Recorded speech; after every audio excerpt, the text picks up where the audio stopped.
Bonjour à toutes et à tous et bienvenue sur notre plateau. On vous donne rendez-vous en deuxième partie d'émission pour Quelle maire pour ma commune. Julia Bitran et Thomas Drouin décortiquent la politique du secteur avant les élections municipales. Restez bien avec nous. Et de notre côté, on va décortiquer le monde de l'apprentissage avec Jean-François Reinert. Bonjour. Bonjour à vous. Alors vous êtes le proviseur du lycée technique Henri Nominé à Sarreguemines. Les formations en alternance, l'apprentissage, c'est ce que vous prônez déjà depuis plusieurs années. Et depuis peu, une convention a été signée avec l'usine Continentale en ce sens. Et on va détailler tout ça dans notre émission un petit peu plus tard. Et nous serons également en compagnie de Marie-Morgane. Salut. Salut. Alors, on est un peu nombreux à être déçus quand même de ne pas avoir eu de neige cette année. Et d'ailleurs, tu as posé une question à nos internautes par rapport à ça. Exactement, du coup, on a voulu connaître un petit peu leurs alternatives pour passer quand même de bonnes vacances d'hiver. Et on a hâte d'avoir leurs bons conseils. Et tiens, en parlant de vacances, eh bien, celles des écoliers ont démarré ce lundi. L'occasion pour certains d'intégrer le fameux centre aéré. On retrouve Morane à l'accueil de loisirs sans hébergement de Olvin. Salut Morane, comment ça se passe ce matin ? Salut Rani, alors comme tu peux le voir ce matin, je mets la main à la pâte, bon j'ai un peu dépassé. Et en fait ici à Olvin, le centre aventure et gribouillage accueille une vingtaine d'enfants pour son centre aéré sur le thème de l'archéologie. Et chaque période de vacances, en fait, le thème change et les enfants ont accès à une multitude d'activités encadrées par les animatrices. Le but n'est pas uniquement d'accueillir les enfants, ça va un peu plus loin. Vous le découvrirez tout à l'heure dans notre reportage et une des animatrices répondra à nos questions. Moi je te laisse, je retourne à mon dessin. Bon, voilà à quoi ça ressemble. Bah, il est quand même très bien. Merci beaucoup Morane et merci à Thibaut pour le cadrage. Allez, on démarre ce journal par les brèves.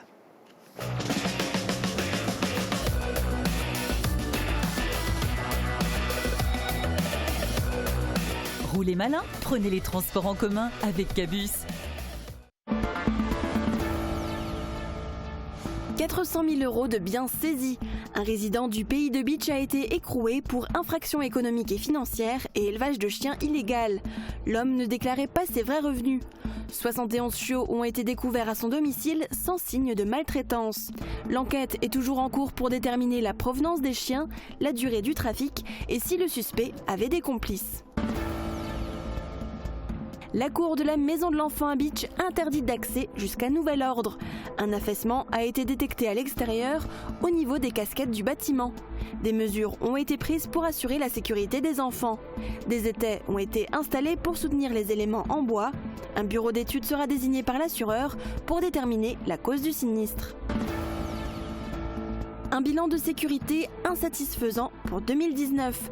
Le sous-préfet de l'arrondissement a réuni les forces de l'ordre pour faire le point sur les chiffres. La délinquance générale est en hausse, le nombre de cambriolages et des atteintes aux personnes ont explosé, tout comme les atteintes à l'intégrité physique des personnes. Des hausses liées entre autres à la crise des Gilets jaunes qui a mobilisé les forces de l'ordre au détriment des enquêtes et de la présence sur le terrain. 12 nouveaux médicaments épinglés par le magazine Prescrire.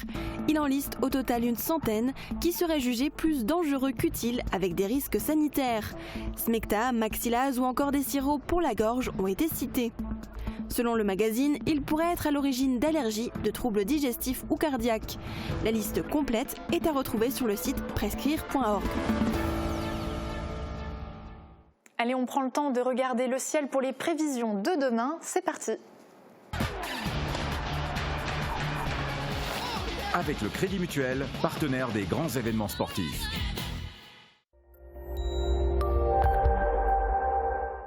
Demain, la journée va démarrer avec quelques précipitations. Elle devrait s'arrêter en fin de matinée et des éclaircies pourraient se former. Le temps va s'améliorer ensuite peu à peu en cours d'après-midi. Mais attention aux fortes rafales de vent qui pourraient atteindre les 75 km/h. Une pluie faible est prévue pour la nuit et les températures seront comprises entre 3 et 8 degrés. Demain, nous serons le mercredi 19 février. Ce sera la Saint-Gabin. Le soleil se lèvera à 7h32 et se couchera à 17h57. L'image du jour nous est envoyé par Laurent Bichler. Il s'est promené le long de l'étang d'Aspelshit avec son chien Larsen. Merci à vous pour cette photo et n'hésitez pas vous aussi à nous en envoyer par mail ou sur notre page Facebook.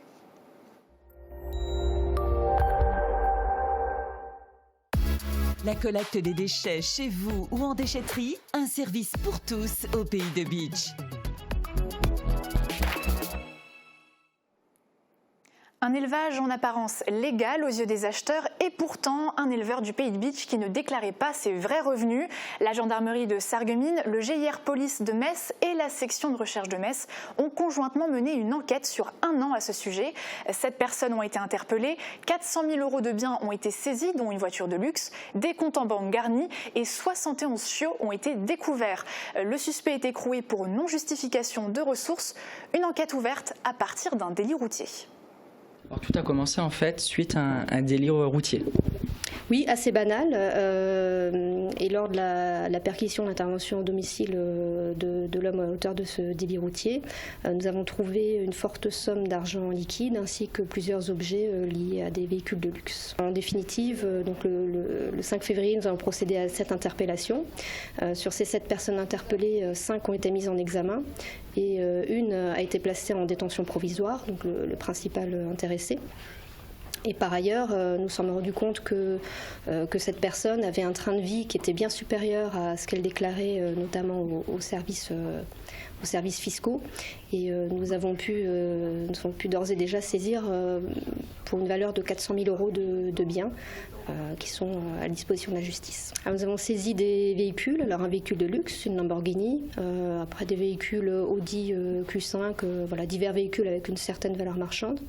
Nous avons saisi par ailleurs 71 chiots, donc dans le cadre de l'élevage qui générait des revenus occultes. Et nous intéressons à un patrimoine immobilier également. Et pour rappel, l'enquête est toujours ouverte pour déterminer notamment la durée et l'ampleur du trafic ou encore la provenance des chiots. Après le bois, le soleil, la communauté de communes du Pays de Bitche continue sa lancée dans la transition énergétique. La construction de la chaufferie collective n'était que le début. Aujourd'hui, elle projette de mettre en place une centrale photovoltaïque au sol sur le site de l'ancienne décharge de Bitche. Un appel d'offres a d'ailleurs été lancé. C'est un reportage de Thibaut Desmerlet. De l'énergie solaire à Bitche. La collectivité continue de s'engager dans le développement des énergies renouvelables sur son territoire. L'année dernière, la chaufferie collective à bois avait été inaugurée. Cette installation chauffe plusieurs bâtiments communaux en période hivernale. Cette fois-ci, il s'agit d'installer des panneaux photovoltaïques au-dessus de l'ancien centre d'enfouissement technique.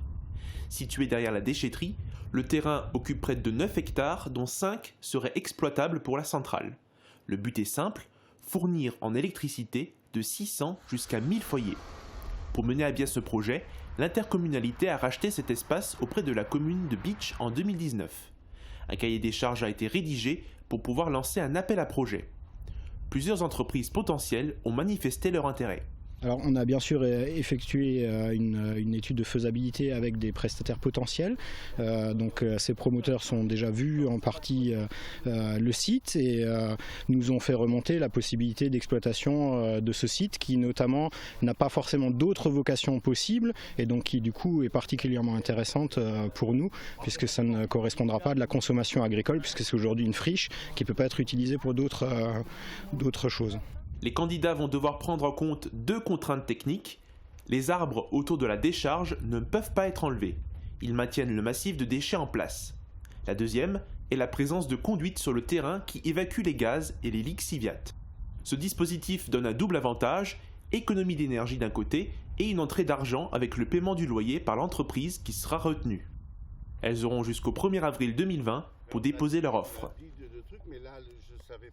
C'est les vacances, mais que faire avec vos enfants pendant cette période ? Le centre aéré est une des alternatives proposées à Olvin par la Fédération départementale des foyers ruraux de Moselle.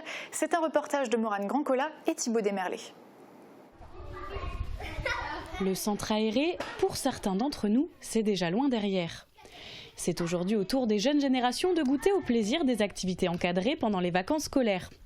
Au centre ALSH, accueil de loisirs sans hébergement de Olvin, c'est le thème archéologie qui a été choisi cette année pour la période des vacances d'hiver. Au programme, fouilles archéologiques, peinture, création de mosaïques, visite de vestiges gallo-romains et surtout un jeu de piste autour d'une histoire inspirée par le célèbre aventurier archéologue Indiana Jones. Une vingtaine d'enfants participent aux activités sur toute la semaine. Le centre aéré, ce n'est pas seulement de la garde d'enfants, c'est aussi un moyen de développer certaines valeurs, comme le partage, la solidarité ou encore le vivre ensemble. C'est cool. Il y a plein d'activités sympas et depuis que je viens ici, je m'amuse bien. Mais on fait aussi des trucs cool comme on a trouvé un os de diplodocus. C'est bien. Pourquoi ? Parce qu'on fait des activités qui sont trop bien. Qu'est-ce que tu apprends ici au centre aéré ? Qu'il faut prêter parfois. Et aussi qu'il faut apprendre à mieux se connaître et à essayer d'avoir des copains. L'accueil Aventure et Gribouillage dépend de la Fédération départementale des foyers ruraux de Moselle. Son but est de proposer des activités ludiques et éducatives sans céder à la proposition d'activités consuméristes comme emmener les enfants au parc d'attractions par exemple. Le centre aéré de Olvin se terminera vendredi prochain. En attendant, nos apprentis aventuriers n'auront pas le temps de s'ennuyer. Et les activités proposées par les centres aérés nécessitent une certaine organisation pour assurer la sécurité, mais surtout l'épanouissement des enfants. Une des animatrices du centre Aventure et Gribouillage de Olvin répond à nos questions. Alors Uranie, maintenant je me trouve avec Karel Lagic. Bonjour. Bonjour. Vous êtes animatrice ici au centre Aventure et Gribouillage de Olvin. Dites-nous comment se passe l'organisation d'un centre aéré. Alors, avant le début du centre aéré, on fait plusieurs réunions de préparation pour savoir quelle activité on va proposer aux enfants, des animations vraiment sur des thèmes, sur un thème clé, qui là actuellement c'est l'archéologie. Et donc vous devez suivre un projet pédagogique, j'imagine. En quoi il consiste ? Alors, le projet pédagogique, c'est plutôt une manière de pouvoir présenter des activités et faire évoluer les enfants pour qu'ils travaillent en équipe, qu'ils se respectent les uns les autres et que tout se passe pour le mieux pour vivre en communauté pendant une semaine. Et donc tout est axé sur l'épanouissement de l'enfant, son apprentissage, son évolution personnelle. Est-ce que vous ressentez à la fin du centre certains changements chez des enfants par exemple ? Oui, tout à fait. Il y a des enfants qui par exemple en tout début de centre, ils sont très timides, réservés, ils n'osent pas s'aventurer vers les autres. Et au fur et à mesure des activités qui sont souvent collectifs, les plus timides justement se mettent un peu plus en avant et osent parler un peu plus et participer aux activités. Très bien. Merci beaucoup Karel et Uranie, je te rends l'antenne. Pas de neige à l'horizon, alors on a voulu savoir quelles sont les alternatives pour s'occuper à la montagne quand la neige n'est pas au rendez-vous.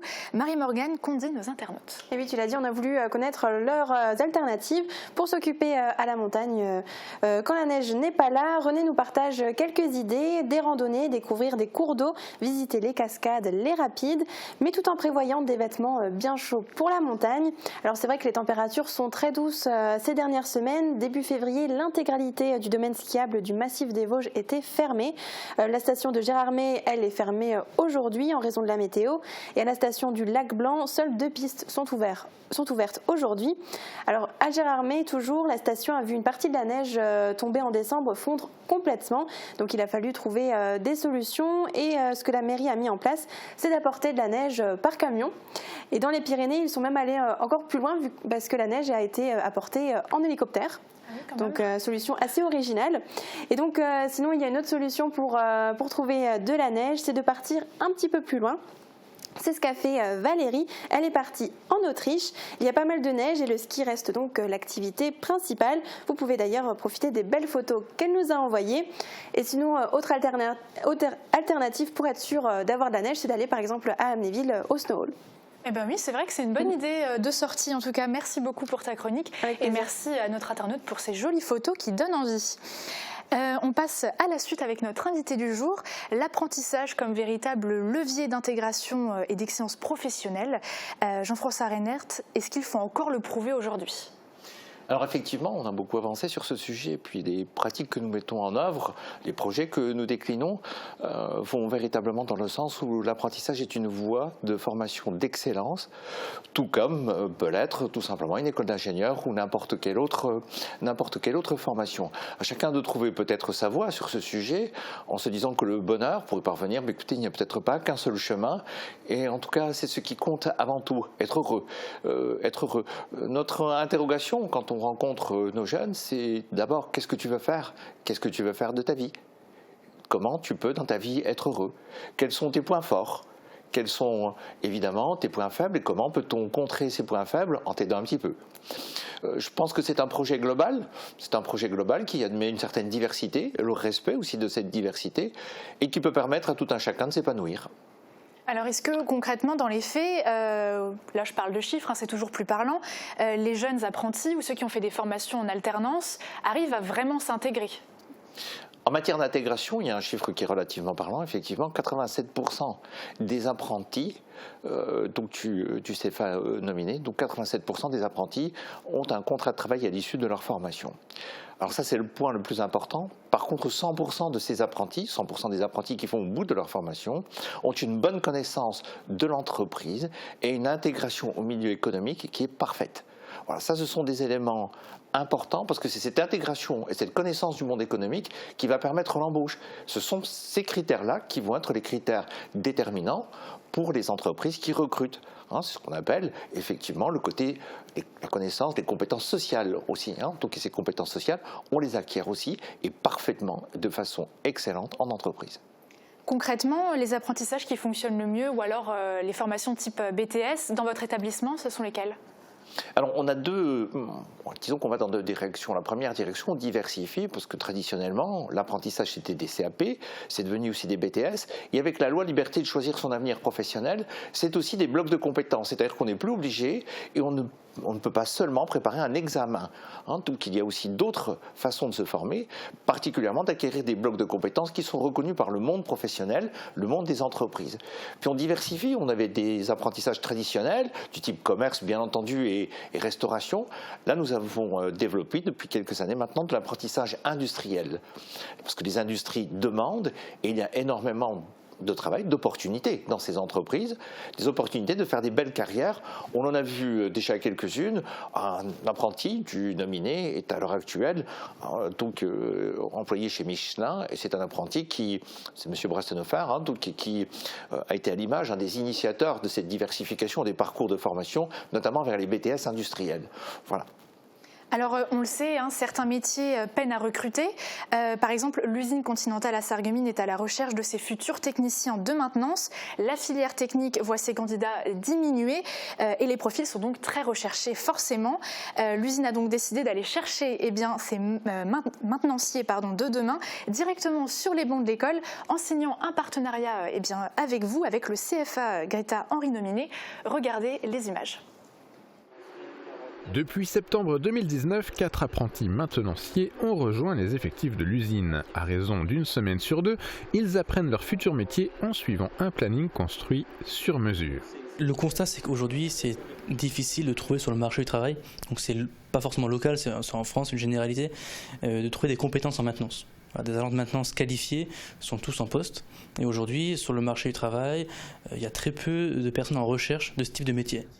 Partant de ce constat, l'usine a donc travaillé pendant plusieurs mois à l'élaboration d'un partenariat avec le CFA Henri Nominé. Un partenariat gagnant-gagnant qui consiste à adapter le contenu pédagogique de la formation en BTS aux besoins de l'entreprise. L'entreprise va apporter sa part au niveau de la formation et le lycée, le CFA, la partie complémentaire au niveau théorique et pratique, Les jeunes apprennent, aux côtés de leur tuteur de stage, les 8 métiers de la maintenance qui existent chez Continental, et ce dans tous les secteurs de la production, de la salle des mélanges jusqu'à la confection. Ça se passe plutôt bien, l'intégration a bien été réalisée. Donc les encadrants ont joué le jeu, les tuteurs ont joué le jeu, pareil pour les apprentis. Ils progressent assez rapidement, ils sont assidus et ils sont très observateurs à ce qu'on fait. Afin de choisir ceux qui seront peut-être les maintenanciers de la Conti en 2021, l'usine a procédé à des tests écrits et oraux, ainsi qu'à une étude des relevés de notes. Sur la vingtaine de candidats, 4 ont été retenus. Si tout va bien, d'ici 2 ans, Guillaume et ses camarades pourront choisir d'être embauchés ou de continuer leur cursus. Par la suite, oui, si tout se passe bien, j'ai l'espoir d'avoir un CDI. Avoir un CDI au sein d'un des fleurons de l'industrie automobile mondiale, c'est l'objectif pour la plupart d'entre eux. L'usine accueille chaque année une 60aine d'apprentis, dont une 20aine dans les métiers techniques. Persuadée que l'apprentissage est un levier idéal d'insertion professionnelle, l'entreprise a d'ores et déjà entamé les discussions avec le CFA et envisage d'ouvrir la porte à de nouveaux apprentis techniciens à la rentrée 2020. Ça, c'est une conception à l'allemande, il y a une double sécurité. Et à noter que l'usine Continental est la première à profiter de ce partenariat avec le Greta CFA. La première, mais peut-être pas la dernière. Jean-François Reinert, vous pensez refaire ce partenariat avec d'autres entreprises ? Absolument. Donc l'idée de ce partenariat, c'est de rendre visibles et attractifs les entreprises avec les possibilités qu'elles offrent. Donc en permettant aux entreprises d'expliquer, de raconter un peu leur histoire et leurs besoins face aux élèves, aux jeunes. Ces jeunes-là, nous les repérons un peu. Nous regardons quels sont leurs potentiels. Nous les aidons à faire émerger ces potentiels. Alors d'autres entreprises, effectivement, sont contactées. Nous sommes en discussion. Alors dans tous les domaines, l'automobile, mais aussi le bâtiment, les travaux publics également, puisque je vais rencontrer d'ici quelques temps une grosse entreprise de travaux publics, de façon à pouvoir également initier donc un partenariat tel que celui-là. Je pense que c'est l'avenir et c'est l'excellence. Vous voyez bien, on dit Continental, on dit d'autres entreprises et on dit je suis apprenti et je suis très fier de l'être. Très fier de l'être, de montrer mon apprentissage, de montrer mon entreprise aussi. C'est quelque part un petit peu l'idée, c'est de rendre aussi cette fierté, cette noblesse, donc à l'acquisition de compétences qui ne sont pas nécessairement des compétences uniquement scolaires. On n'oublie pas que l'apprentissage, c'est d'abord apprendre dans l'entreprise et le centre de formation d'apprentis arrive en complément. Donc nous sommes à l'écoute des besoins des entreprises en termes de formation. On ne peut plus aujourd'hui généraliser, il faut être à l'écoute et individualiser les formations en complétant la formation qui est la charpente principale d'un BTS, d'un CAP ou d'autres examens par des blocs de compétences qui sont demandés par les entreprises. Nous sommes très à l'écoute des entreprises. C'est notre mission, c'est en tout cas la mission qui nous est dévolue de par la loi liberté de choisir son avenir professionnel que nous mettons en œuvre parce que c'est notre mission de service public, c'est l'apprentissage, service public. Donc c'était une nécessité finalement d'adapter la formation aux besoins de l'entreprise. On l'a entendu dans le reportage, vous l'avez réexpliqué, mais c'était plus possible de former ces élèves et après de les laisser dans le monde de l'entreprise. Alors ce qui était extrêmement compliqué, c'est effectivement de standardiser cette formation et d'une certaine façon de la figer. L'avantage aujourd'hui, c'est que nous sommes à l'écoute et nous modifions ces formations en fonction de l'activité des entreprises, sans aucun doute, et des besoins. Les technologies avancent tellement vite. Une entreprise qui aujourd'hui peut se targuer de ce que seront les 2 années qui viennent, c'est extrêmement difficile. C'est extrêmement difficile. La technique, les technologies avancent très vite, donc il faut être à l'écoute de cette évolution pour être de plus en plus performant. En tout cas, on l'a vu, ça offre de belles perspectives. Je profite de votre venue aussi sur notre plateau pour reparler du groupement Greta CFA. C'est une période un peu de chamboulement finalement. Auparavant, les formations étaient choisies, voire supprimées par la région. Le financement également était par la région. Aujourd'hui, est-ce que ça a changé? Comment ça se passe? Alors oui, ça a considérablement changé. C'est une vraie révolution. En plus, on peut, par similitude avec les intempéries de ce moment, parler de véritable tempête. C'est une tempête puisque le Greta et les CFA qui sont associés, donc les 3 CFA du secteur, celui de Forbach, celui de Sarreguemines et celui de Sarrebourg, entrent dans le monde de la concurrence, puisque nous sommes financés non plus par la région, mais nous sommes financés au contrat. Donc par les branches professionnelles. Ça veut dire que nous devons être à l'écoute de ces branches professionnelles, sans aucun doute, et que nous allons devoir satisfaire à des critères de qualité pour pouvoir subsister. Ces critères de qualité nous seront imposés d'ici l'horizon 2022. Tous les centres de formation d'apprentis, mais aussi les centres de formation d'apprentis privés, devront satisfaire à des exigences de qualité. Nous devrons publier également nos résultats, nos partenariats, et assurer notre propre publicité sur nos formations. Donc oui, on peut dire que c'est une véritable petite tempête. En tout cas, c'est avec grand plaisir que nous relevons le défi. Et c'est ce que nous sommes en train de faire. Et c'est quelque chose qui est en bonne voie. Voilà, c'est un beau projet.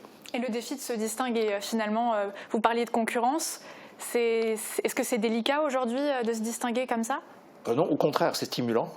C'est stimulant dans la mesure où il faut effectivement essayer d'être le meilleur, sans aucun doute, et sans pour autant peut-être être à l'exclusivité, accepter aussi que d'autres fassent peut-être mieux. Et à ce moment-là, il n'y a plus qu'une question à se poser, c'est se remettre en question, remettre son ouvrage, voilà ce que l'on dit, puis recommencer pour devenir à son tour le meilleur. Voilà. C'est un petit peu l'excellence qui est à la portée de tout le monde. Cette excellence-là, tout le territoire, et particulièrement le service public du territoire, est armé pour le faire. J'en suis persuadé. En tout cas, c'est au service de cette idée que je mets toute mon énergie. Et Et vous mettez aussi votre énergie pour les portes ouvertes, pour aussi proposer aux gens de venir en parler avec vous, de comprendre un petit peu plus ce que c'est l'apprentissage, les formations en alternance. La prochaine, c'est le 21 mars. Est-ce que vous pouvez juste brièvement nous expliquer ce qu'il va y avoir? Toutes les équipes du nominé, y compris les équipes de l'alternance, donc de l'apprentissage, seront ravis de vous accueillir sur le secteur, effectivement, des technologies industrielles, pardon, mais aussi santé sociale, et aussi le bac général, mais aussi l'usinage, la maintenance, l'électrotechnique, la cuisine, le commerce. Nominé, c'est une grande maison très diversifiée. Il faut effectivement que nous soyons en mesure de répondre au territoire pour toutes les formations techniques, mais aussi professionnelles, puis aussi générales que nous pouvons mettre en œuvre. C'est en tout cas un beau projet. À signaler également une adresse mail GLE-apprentissage, en un seul mot, GLE-apprentissage ac-nancy-metz.fr. GLE-apprentissage@ac-nancy-metz.fr. À cette adresse mail, vous aurez toute réponse sur l'apprentissage. Très bien, il y aura de quoi faire en tout cas. Jean-François Reynert, merci beaucoup pour toutes ces précisions. À bientôt. À bientôt. Marie-Morgane, à très vite également sur notre plateau. Et on vous laisse en compagnie du binôme Julia et Thomas pour un état des lieux du secteur avant les élections municipales. Bonne fin de programme.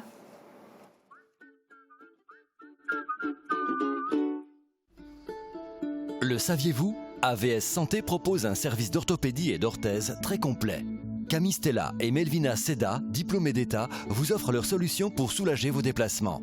Elles vous conseillent sur la gamme des prothèses mammaires disponibles. Et si vous souffrez d'arthrose, d'une entorse ou de polyarthrite, elles thermoformeront une orthèse directement sur votre main. AVS Santé, notre métier, vous accompagner. Vous êtes salarié? Votre patron peut vous récompenser par des chèques cadeaux à dépenser dans plus de 60 commerces sarregueminois. Pour l'entreprise, ce sont 0% de charges sociales et fiscales et 0% d'impôts. Shop une Sarreguemines. C'est sympa, astucieux et innovant. Parlez-en autour de vous.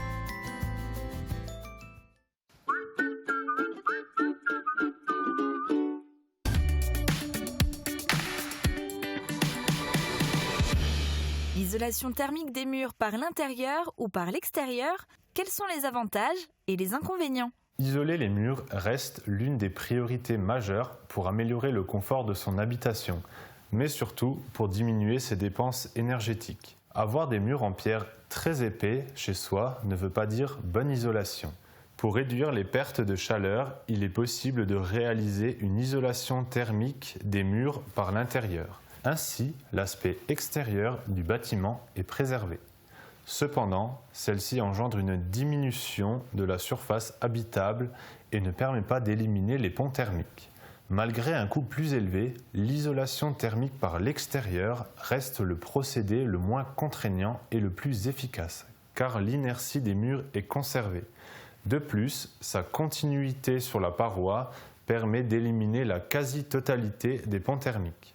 Surtout, pour obtenir des conseils objectifs, gratuits et indépendants sur les différentes méthodes d'isolation, prenez contact avec le conseiller énergie de votre territoire, comme moi, avant de commencer les travaux. Faciliter, accompagner et informer pour la rénovation énergétique, rencontrez le conseiller le plus proche de chez vous en consultant le site fer.fr. À bientôt pour de nouvelles infos énergie.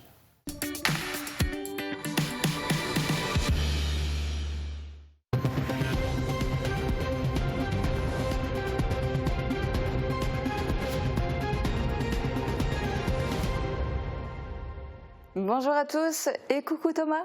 Salut Julia, tout est en place pour vous parler à nouveau des nouvelles de la campagne électorale pour les municipales. L'urne, l'isoloir, tout est là. Et bien on est parti parce que quel maire pour ma commune? On continue donc à vous donner des pistes. Les vraies réponses, vous les apporterez les 15 et 22 mars prochains et nous serons là en direct dès 20h sur Mosaïque Cristal pour vous dévoiler les résultats. Je te confie. L'urne. Et nous allons pouvoir attaquer cette émission directement avec la première enveloppe. C'est parti. Je rappelle, dans chaque enveloppe, il y a un bulletin avec un mot, une image qui va représenter peut-être un thème. Et tout cela guidera notre discussion. Et là, nous avons des masques de théâtre. Alors, Commedia dell'arte. Est-ce que la politique locale est une grande pièce de théâtre? Bien sûr, complètement. Et en premier lieu, je dirais à Wouswiller cette année, avec une triangulaire à laquelle on ne s'attendait pas. En tout cas, moi, je ne m'y attendais pas. Maire sortante, vice-présidente de la Casque et conseillère départementale du canton de Sarralbe, Sonia Christinelli-Frébeuf brigue un 5e mandat de maire de Wouswiller. Et oui, elle est à la tête de la commune depuis 1995. En 2014, tout s'était joué dès le premier tour. Sa liste avait récolté 62,55% des voix, soit 19 sièges, n'en laissant que 4 pour la liste d'opposition. Sonia Christinelli-Frébeuf repart donc en campagne avec 50% de nouveaux candidats sur sa liste, mais toutes les femmes de son équipe sortante rempilent avec elle. Autre liste, Jean-Michel Gabriel, il était 12e sur la liste de la maire sortante. Cette fois, le conseiller change de camp et se présente comme tête de liste avec, on va dire, presque l'éternelle seconde de l'opposition, Barbara Gross, qui était en 2014 la 2e de la liste d'opposition menée par Alain Danne. Et là, c'est là qu'arrive le coup de théâtre. À Wouswiller, il y aura cette fois une 3e liste. Elle est issue d'un mouvement citoyen. Elle sera intitulée Wouswiller au cœur et aura comme slogan « Des citoyens s'engagent ». C'est une équipe de 25 personnes qui se mobilisent, mais qui n'a pas encore tout à fait déterminé qui sera à la tête de cette liste. Il se murmure que ce pourrait être un ancien colistier de Sonia Christinelli-Frébeuf. Encore une candidature dissidente donc, mais entourée essentiellement de nouveaux venus en politique, et leurs credos sont renouveau, transparence et démocratie locale. On en a parlé la semaine dernière. Dans certaines communes, les listes ont du mal à se constituer. On est à la recherche de candidats. Et dans d'autres, il y a pléthore de candidats. Il y a même certaines communes où il y a 3 listes.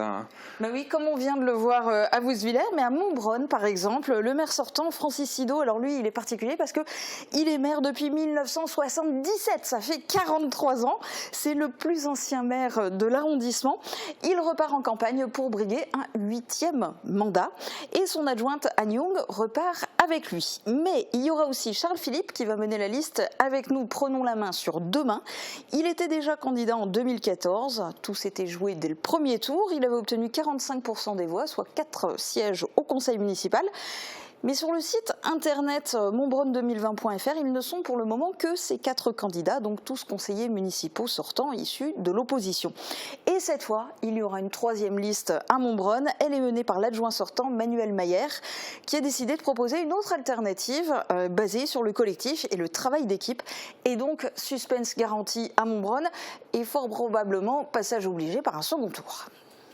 Il y a d'autres exemples comme ça de communes où finalement, des candidats il y en a, 3 listes.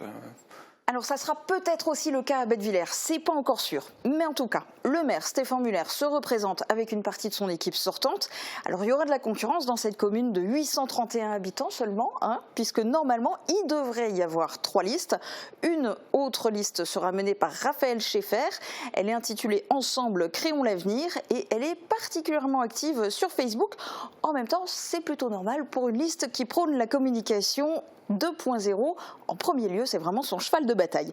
Et puis, 3e liste, il se murmure, c'est pas sûr, mais il se murmure qu'une liste pourrait être menée par Jean-Claude Picard. C'est un ancien maire de la commune. Alors, aucun des deux, ni Jean-Claude Picard ni Raphaël Schaeffer, n'était candidat en 2014. Et quant au maire sortant, parmi les 30 candidats de 2014, il est arrivé 5e avec 56,95% des suffrages exprimés. On aurait là peut-être encore une lutte entre d'anciens élus qui essayent de revenir aux manettes. C'est possible. Enveloppe suivante. Alors, dans cette enveloppe, je lis « Ensemble pour l'avenir ». Ça ressemble quand même beaucoup à un slogan de campagne. Alors oui, il y en a beaucoup forcément qui utilisent le mot « ensemble », le mot « avenir ». C'est un grand classique en politique. Mais là, typiquement écrit comme ça, c'est par exemple le nom de la liste à Gros-Réderchin. Le maire sortant, Norbert Dor, brigue un 4e mandat. Lui qui est actuel 2e vice-président de la CCPB sera à la tête de la liste Ensemble pour l'avenir, donc composée pour moitié de conseillers sortants et pour moitié de nouveaux. Et notez que Anne Mazui, qui est la conseillère départementale, est 2e sur sa liste. En 2014, l'élection s'était jouée dès le premier tour. La liste menée par Norbert Dor avait obtenu 53,60% 79% des voix face à celle menée par Albert Becker. Mais cette fois, Gros Rederchin semble être parti pour une situation de monopole. Je te propose qu'on continue dans les enveloppes. J'ai croisé une personne qui m'a interpellé dans la rue me demandant ce qu'il y avait dans la prochaine enveloppe. Donc je pense qu'on n'est pas les seuls à apprécier ce moment. Et là, j'ai une date, 27 février. Alors, qu'est-ce que ça représente? On en a déjà parlé, mais est-ce qu'on peut rappeler déjà le 27 février? Alors, on n'arrête pas de le dire, le 27 février, on va même plus précisément dire 27 février à 18h. C'est la clôture des candidatures. Jusque-là, on est dans l'incapacité de donner des chiffres définitifs, puisque tout peut évoluer. Il y a par exemple beaucoup de communes qui sont à l'heure actuelle en situation de monopole, on en parlait encore à l'instant. Mais c'est pas sûr qu'elles le resteront toutes. Ça pourrait malgré tout rester le cas à Louperchouse. Le maire sortant, Jean-Claude Kratz, est en lice pour un 7e mandat. Et oui, il est maire depuis 1983. Rien que ça. Il est aussi vice-président de la Casque et il se présente avec quasiment toute son équipe sortante. Ils sont 12 à repartir dans la course. Donc seulement 3 à nouveau à trouver, oui, mais ça rame un peu, c'est pas si facile que ça et c'est pour ça que la liste est encore en cours de finalisation. Alors tout comme en 2014, il est fort probable qu'il n'y aura pas d'autres candidatures et lors des dernières municipales, Jean-Claude Kratz s'était classé avant-dernier. Mais avec 95,38% des voix. Très honorable, n'est-ce pas? Et sur cette liste, le record était 99,58%. Donc évidemment, c'est dur à battre, même en situation de monopole. Mais du coup, justement, là, Thomas, je voudrais que tu nous expliques une seule liste, plusieurs noms sur cette liste qui correspondent au nombre de sièges, et au final, pas les mêmes scores. Tout à fait. Là, on est sur une des subtilités du vote dans les petites communes. Pour t'expliquer un peu comment tout ça fonctionne, il faudrait que j'aille dans l'isoloir. Donc, je vais m'y diriger de ce pas. Vas-y.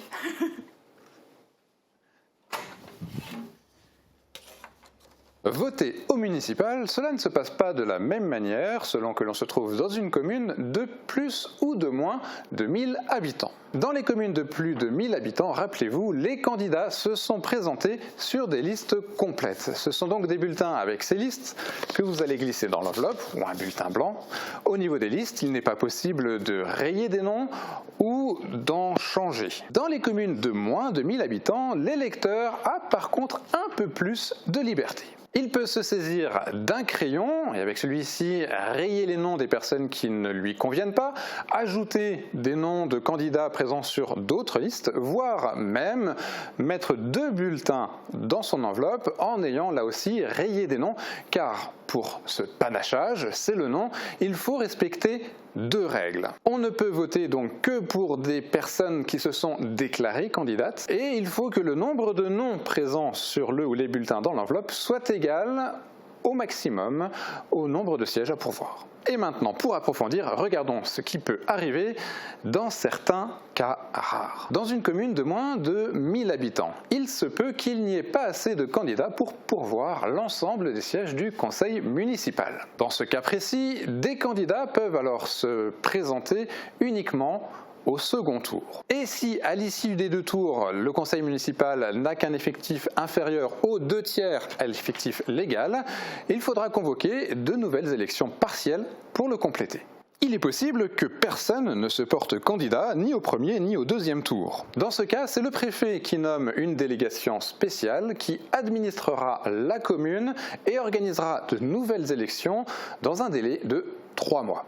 Il est aussi théoriquement possible de voter pour un candidat mort.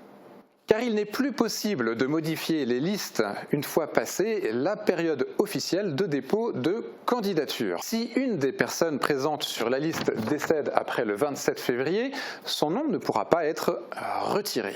Si la liste sur laquelle le nom apparaît atteint le 2e tour, il pourra alors être retiré, mais dans le cadre d'une fusion de listes. Car oui, entre les 2 tours, des listes peuvent fusionner, mais ça, nous en parlerons plus tard. Et donc retenez-le, le plus important, c'est évidemment de savoir si vous votez dans une commune qui a plus de 1000 habitants ou moins de 1000 habitants. Et quant aux candidats, eh bien qu'il s'agisse d'individuels dans des communes de moins de 1000 habitants ou de listes dans des communes de plus de 1000, on n'arrête pas de dire qu'ils peuvent présenter leur candidature jusqu'au 27 février en sous-préfecture. Mais il faut aussi préciser que jusqu'à cette date, même les candidats dont les candidatures ont été validées et enregistrées en préfecture peuvent décider de se retirer. Mais après, c'est trop tard. On poursuit avec les enveloppes du jour. Cette fois-ci, un bulletin plié en deux avec un dé. Un dé à 6 faces. 6 faces, 6 comme le nombre de listes désormais à Sarreguemines. Eh bien oui, c'est facile, c'est la seule commune où il y a autant de listes. Il y aura finalement effectivement une 6e liste à Sarreguemines, la gauche rassemblée autour de Bernadette Hilpert. Alors on retrouvera sur cette liste des membres de la France Insoumise, du Parti ouvrier indépendant, du PCF et des sympathisants du Parti socialiste. Il y aura peut-être même des Verts, mais c'est pas encore complètement sûr. Lancement officiel de la campagne ce samedi à 11h en faisant la photo de groupe de toute l'équipe devant les marches de l'Hôtel de Ville. Et notez du coup qu'avec cette 6e liste, eh bien, on atteint la parité parfaite parmi les candidats à Sarreguemines, puisqu'il y a du coup 3 listes qui sont menées par des femmes. Alors, histoire de mettre tout le monde d'accord, je vais le dire dans l'ordre alphabétique. Il y a donc la liste de Nicole Beckrich, celle de Nicole Müller-Becker et celle de Bernadette Hilpert. Et puis, il y a 3 listes menées par des hommes, Éric Bauer, Alain Dane et Marc Zingraf. Et puis, eh bien, ces 6 têtes de liste de Sarreguemines, donc, ainsi que les 4 têtes de liste de Bitche, sont invitées à vous présenter leurs idées dans notre émission 15 minutes pour convaincre, qui sera diffusée début mars. J'ai fait le calcul, 6 listes avec 35 noms dessus, ça fait 210 personnes, quand on sait que dans certaines communes, c'est dur de trouver des candidats. Je pense que oui, mais le ratio par rapport au nombre d'habitants change la donne quand même. Et puis, 15 minutes pour convaincre, c'est long. C'est court. Moi, je suis quand même assez curieux de voir comment les différents candidats vont s'en sortir. Je pense que pour certains, il y a un petit challenge. C'est comme si là, il faut avoir des choses à dire aussi. Hein. Oui, c'est ça. Il faut soit combler, soit réussir à tout condenser.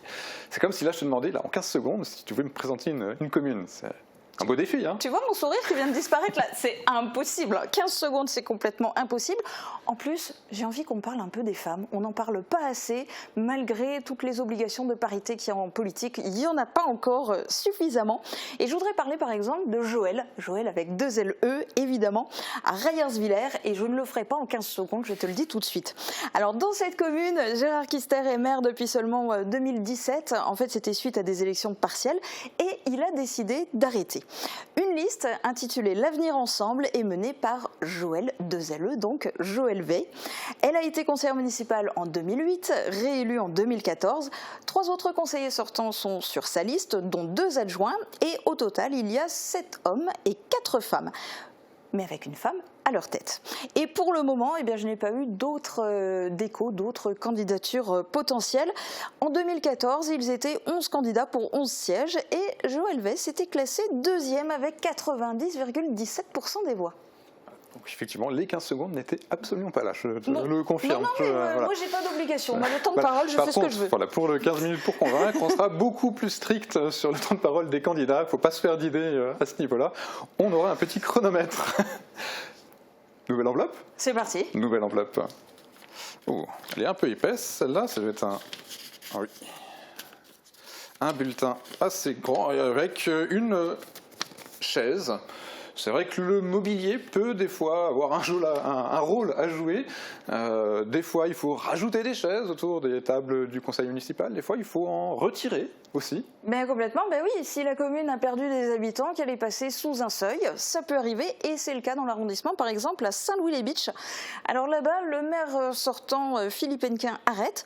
Une liste a été déposée et validée par la préfecture. Ils sont 11 candidats, dont 3 femmes, avec comme tête de liste Charles Schaeffer. 4 conseillers sortants sont sur la liste, aux côtés de 6 nouveaux candidats.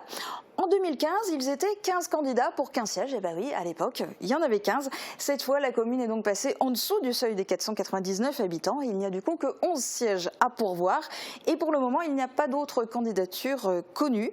3 femmes sont sur la liste contre 4 en 2014. Et Philippe Hennequin est arrivé 6e, 83,2% des voix. On va voir. À voir le résultat de cette année. Dans cette enveloppe qui suit, nous avons le thème suivant, que j'ai déjà vu. Ensemble. Ah non, c'est l'avenir ensemble, pardon. Vous voyez, quand on disait que les mots se ressemblaient. Et là, il y a un nom de village en plus. C'est moi qui l'ai mal déplié. Étain. L'avenir ensemble. Oui, je le disais, c'est logique. Avenir ensemble, c'est évident, ça revient tout le temps, soit dans les noms de liste, soit sur les tracts, soit dans les slogans, c'est logique. Alors, à Étain, effectivement, le maire Christian Bicholberger se représente et il mène cette liste Étain l'avenir ensemble, qui comprend 7 femmes, donc la parité dans une commune de moins de 1000 habitants, donc où ce n'est pas obligatoire et c'est du coup suffisamment rare pour être souligné. 2 tiers des sortants repartent avec Christian Bicholberger. En 2014, ils étaient 30 candidats pour les 15 sièges et Christian Bicholberger s'était classé premier avec 61,6% des voix. Pour les municipales 2020, en tout cas pour le moment, aucune autre candidature n'est annoncée. Moi, ce que je me demande juste, pas spécifiquement par rapport à Étain, mais de manière générale, dans les communes où il va y avoir a priori pas mal de cas de situations de monopole, est-ce qu'on ne risque pas du coup d'avoir encore moins de participation parce que du coup, il n'y a pas vraiment d'enjeu, pas vraiment de suspense, les électeurs qui ne se sentent pas vraiment concernés Justement, ces électeurs, on allait les rencontrer pour l'émission pour savoir un peu ce qu'ils pensaient de cette élection municipale. C'est tout frais. Ce matin, Francis Hoffman et Marc Huller sont descendus dans les rues de Sarreguemines pour poser quelques questions aux passants. C'est presque un devoir parce que ça nous permet quand même de sélectionner ce qu'on voudrait pour demain. Et il y a beaucoup de gens qui n'ont pas cette chance, mais qui ne le savent pas et qui oublient d'aller voter. J'habite depuis un mois à Sarreguemines et puis ça me concerne pas. Ça m'intéresse pas. Vous ne savez même pas qui est candidat? Non, je ne sais pas. Bah, oui, c'est quand même important parce qu'un maire gère normalement une ville. Ça impacte beaucoup sur, sur notre quotidien. C'est une obligation de voter d'abord. Et ensuite, je pense qu'on a quand même des intérêts à défendre au niveau des communes. Déjà, le maire en lui-même, c'est notre premier interlocuteur. Quand vous avez un problème, ne serait-ce qu'un problème d'égout, bien sûr, vous vous adressez aux ouvriers communaux ou aux services techniques. Mais après, c'est toujours l'adjoint au maire ou le maire qui prend les décisions, c'est la seule personne politique à qui on peut parler. Donc je pense que la commune, c'est quand même quelque chose d'important. C'est le nœud, c'est l'âme de la société, à mon avis. Je pense que c'est un droit qu'on a la chance d'avoir, donc il faut en profiter. C'est toujours important de donner son avis sur quelque chose qu'on trouve qu'il faut changer. Dans notre vie de tous les jours, c'est important. Après, on est un peu désabusé. Je pense que c'est un peu général au niveau national. Des gens qui disent, moi j'écris au président de la République, ils peuvent écrire, mais le courrier reviendra toujours chez le maire. Les préfets s'adresseront toujours au maire et ne jamais oublier que le maire est OPJ de droit. Voilà. Mais c'est notre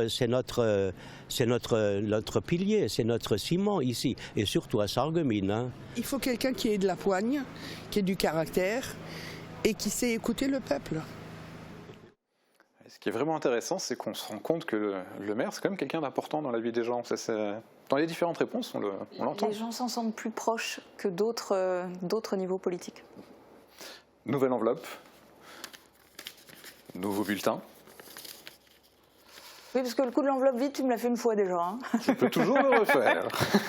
Mais cette fois-ci, on a un portrait d'un monsieur très connu, Alfred Hitchcock. Alors, monsieur Hitchcock, c'est un peu le maître du suspense, justement. C'est un peu là-dessus que j'avais joué la semaine dernière. Et le suspense, là, dans cette élection, est-ce qu'on va en avoir? Donc finalement, on en revient au même thème que si l'enveloppe avait été vide. Je pense. Ok. Alors, du suspense, oui, il va y en avoir dans pas mal de communes. On peut, par exemple, citer l'exemple de Grosse-Biederstroff. Cette fois-ci, 2 listes ont été validées par la préfecture. Le maire sortant, Joël Niederlander, ne sera plus tête de liste, mais il est à nouveau candidat. Il est en 3e position sur la liste menée par le conseiller sortant, Pascal Weisslinger, qui compte 4 autres conseillers sortants et 2 adjoints. L'autre liste, puisqu'il y en a 2 cette fois-ci à Grosse-Biederstroff, est menée par Alain Barda, avec en 4e position la candidature dissidente de Ginette Gillig, qui était l'adjointe du maire sortant en charge de la culture et des affaires sociales. Duel en plus sous forme de dissidence, donc à Grosse-Blie. En 2014, il n'y avait que la liste menée par Joël Niederlander. Donc ça va un peu se compliquer cette année. Est-ce qu'il y a autant de suspense à Ernest-Villers, par exemple? Alors en tout cas pas pour le moment. Le maire sortant Roger Heim se représente. Il y aura 5 femmes sur sa liste contre 3 aux dernières élections. Ils seront 7 sortants, donc en plus du maire, un adjoint et 5 conseillers. En 2014, ils étaient 30 candidats pour 15 sièges et Roger Heim s'était classé 6e avec 68,62% des voix. Cette fois, encore une fois, il n'y a pour le moment, ça peut changer, mais en tout cas pour le moment, pas d'autres candidatures annoncées à Ernest-Villers. 30 candidats pour 15 sièges, à l'époque, ils avaient quand même ils avaient le choix. Il me semble qu'à Putelange-au-Lac aussi, en 2014, il y avait le choix entre 3 listes, si je me souviens bien. Eh bien, il y en avait 3. Effectivement, mais cette fois, a priori, on dirait qu'il n'y en aura que 2. Le maire sortant, Claude Decker, qui est aussi vice-président de la Casque, se représente. Il brigue un 3e et dernier mandat. C'est ce qu'il a annoncé. Et il sera à la tête de la liste Ensemble pour l'avenir de Putelange. Tu vois, le Ensemble, Avenir, ça revient tout le temps partout. Cette liste est déjà validée par la préfecture. Et Jean-Luc Neumann, qui est conseiller d'opposition sortant, mènera lui la liste Une ville, un avenir. En 2014, ils étaient déjà tous les deux tête de liste et à l'issue du second tour, la liste menée par Claude Decker avait obtenu 55,57% des voix et celle de Jean-Luc Neumann 26,85%, soit 3 sièges. Mais alors Thomas, là il faut que tu nous expliques parce que finalement, en étant dans l'opposition, il avait fait quasiment 27% Jean-Luc Neumann et 27% des voix, mais seulement 3 sièges sur 23. Alors comment se fait le calcul? Oui, là c'est aussi une situation qui peut être assez facilement expliquée. Tu te doutes bien d'où je vais me rendre pour t'expliquer tout ça dans l'isoloir. J'y vais.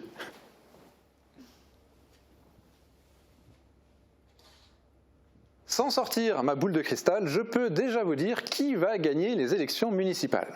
Enfin, plus précisément, je vais pouvoir vous expliquer comment seront désignés ceux qui vont être élus. Dans les communes de moins de 1000 habitants, rappelez-vous mon dernier passage dans cet isoloir, on ne vote pas pour des listes, on peut rayer des noms, en ajouter.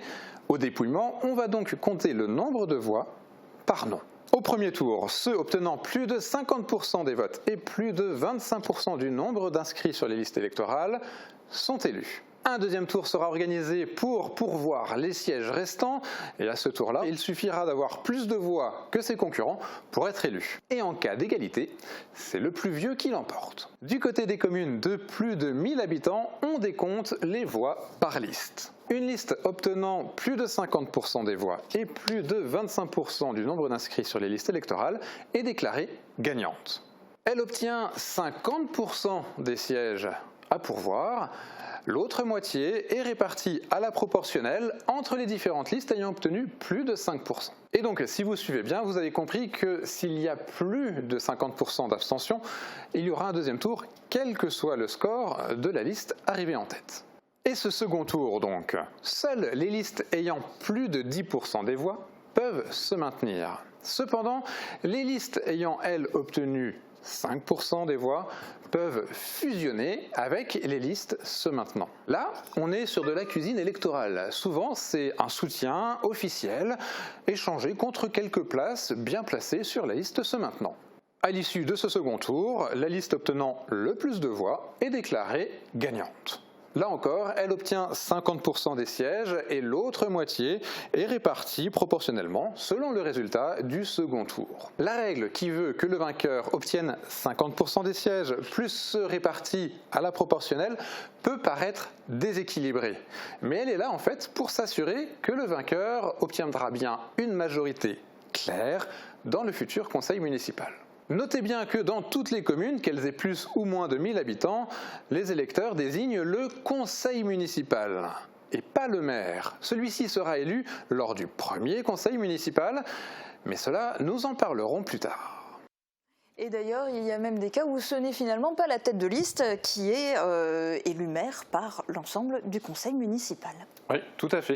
Et il y a aussi une règle dont je n'ai pas parlé là dans l'isoloir, mais que je trouve un peu amusante, c'est que Tu ne peux pas avoir dans un conseil municipal plus de 2 personnes de la même famille, alors que ça soit parents, grands-parents, enfants ou frères et sœurs. Il peut y avoir plusieurs familles dans le conseil municipal, mais au sein de la même famille, c'est 2 maximum. Et si jamais le cas arrive où il y en a 3 suite aux élections, eh bien, il y en a un qui doit partir, qui doit démissionner.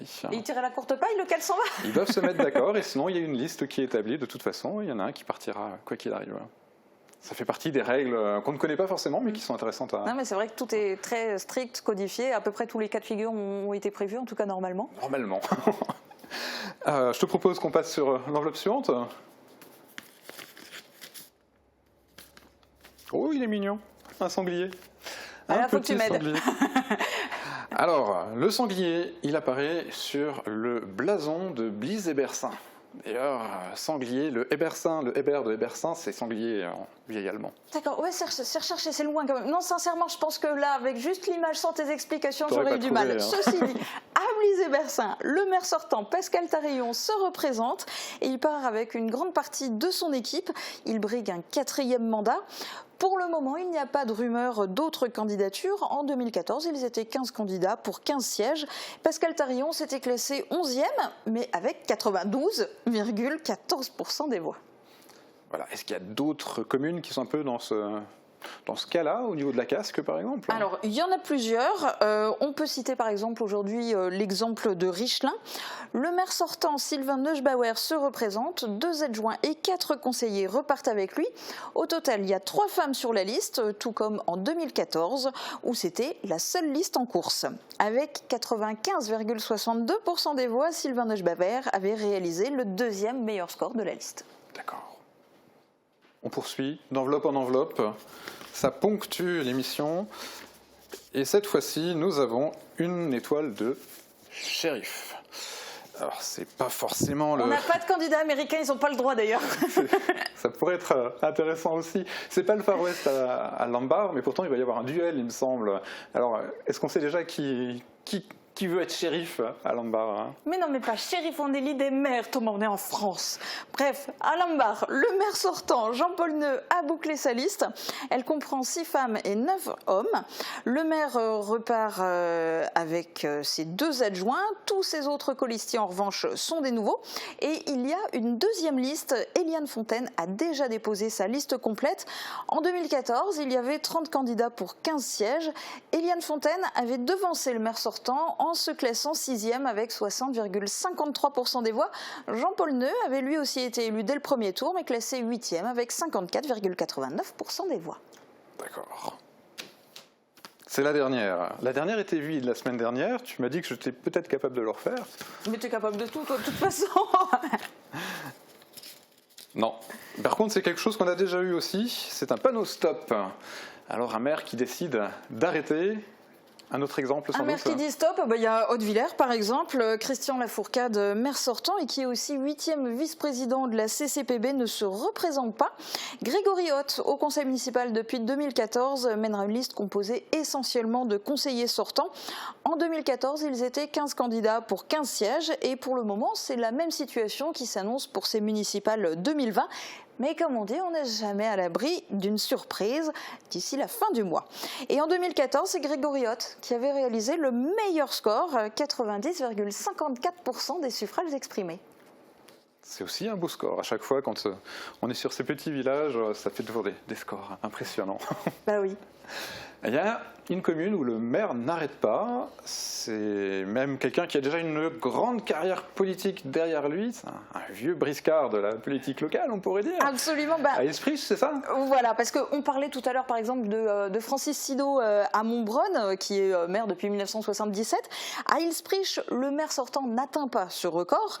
Armand Gillet brigue, entre guillemets, seulement un 4e mandat, mais cela fait déjà 7 mandats qu'il siège au conseil, d'abord en tant que conseiller, puis adjoint, avant de devenir maire en 2001. Sa liste est essentiellement composée de sortants, ils sont 12, avec seulement 3 nouveaux pour remplacer 2 conseillers et un adjoint qui arrête. Il y aura 5 femmes sur la liste. En 2014, ils étaient 30 candidats pour 15 sièges et Armand Gillet s'était classé 9e avec 62,19% des voix. Mais pour le moment, il n'y a pas d'autres candidatures annoncées à Ilsprich. Je n'ai plus d'enveloppe, donc on pourrait arrêter là, mais il me semble que tu as encore eu quelques informations au niveau de Kalausen. Alors qu'est-ce qui se passe à Kalausen? Alors, à Calouse, eh bien, le maire sortant, Laurent Lazarotto, arrête. Le conseiller sortant, Michael Freiermuth, mène une liste complète qui est déjà validée par la préfecture. D'ailleurs, il n'y a pas d'autres candidatures pour le moment, tout comme en 2014 où ils étaient 15 candidats pour 15 sièges. Avec pourtant 91,62% des voix, on parlait de score mirobolant tout à l'heure, avec 91,62% des voix, Michael Freiermuth ne s'était classé que 3e. D'accord. Et puis, une commune qu'il ne faudrait peut-être pas oublier, c'est, je me suis noté parce que c'est un nom que j'ai du mal, c'est Lengelsheim, c'est ça? Lengelsheim. Enfin, moi, je le prononce comme ça et je crois qu'à peu près tout le monde dans le pays de Bitche dit Lengelsheim. Alors là-bas, le maire Michel Bert se représente. Sa liste de 11 candidats est complète. Elle ne comprend qu'une seule femme. 70% de l'équipe de 2014 repart dans la course. Aux dernières élections municipales, ils étaient 16 candidats pour 11 sièges. Michel Bert avait été élu dès le premier tour et s'était classé premier avec 68,29% des voix. Et pour le moment, seules ces 11 candidatures donc, de cette même liste ont été enregistrées et validées par la préfecture. Voilà, je pense qu'on peut arrêter ici. On se retrouve mardi prochain. D'ici là, l'urne va de nouveau se remplir. Eh bien oui, rendez-vous mardi sur Mosaïque Cristal pour le dernier numéro de cette émission Quelle maire pour ma commune. J'ai hâte, j'ai vraiment hâte. Eh bien oui, vivement mardi. Salut Thomas, très bonne journée à tous, à demain. Au revoir.